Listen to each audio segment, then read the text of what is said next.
ព្រះធម៌ធម្មទានផ្សាយចេញពីវត្តខេមរៈពុទ្ធិការាមសូមចែករំលែកជាធម្មទានដល់ព្រះករុណាញាតិញោមជាពុទ្ធបរិស័ទទាំងអស់ដើម្បីនឹងបានស្ដាប់ជ្រោតជ្រាបជាសតិបញ្ញាដើម្បីជាបុណ្យកុសលទាំងអស់គ្នាថ្ងៃនេះខ្ញុំព្រះករុណាអាត្មាភាពនឹងសូមលើកយកនៅអំពីពាក្យថាអានិសង្សបុណ្យ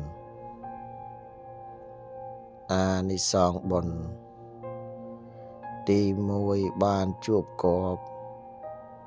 លើកំណត់ទ្របយ៉ាងច្រើនពេកក្រៃមានដោយផលបុណ្យ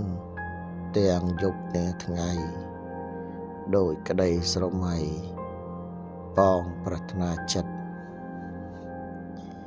ទី2គេឈ្មោះល្អរមែងខ្ចាយខ្យល់មិនដែលស្ងប់ស្ងាត់ទោះចំពោះមុខឬកំបាំងបាត់គង់ផ្សាយរសាត់ក្រអូបដូចផ្កាទី3ចូលទីប្រជុំកន្លែងជំនុំរមែងឃ្លាវខ្លាមិនដាក់មុខចុះមិនខ្លាចក្រអាព្រោះតែផល្លាបនបានសាងឲ្យទី4ខ្លួនចាស់ឬក្មេងតែងមិនវង្វេងភ្លេចមុខភ្លេចក្រោយដោយគុណសិលទានដែលខ្លួនបានហើយធ្វើជាអំណោយរហូតមរណាទី5លុះដល់បែកធ្លាយនៃរូបរាងកាយ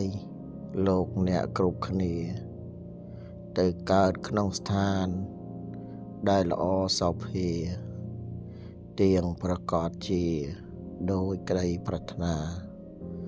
សូមអនុមោទនាទទួលផល្លានិសង្សនៃការស្ដាប់ដើម្បីនឹងបាននិបញ្ញាសូមអនុមោទនា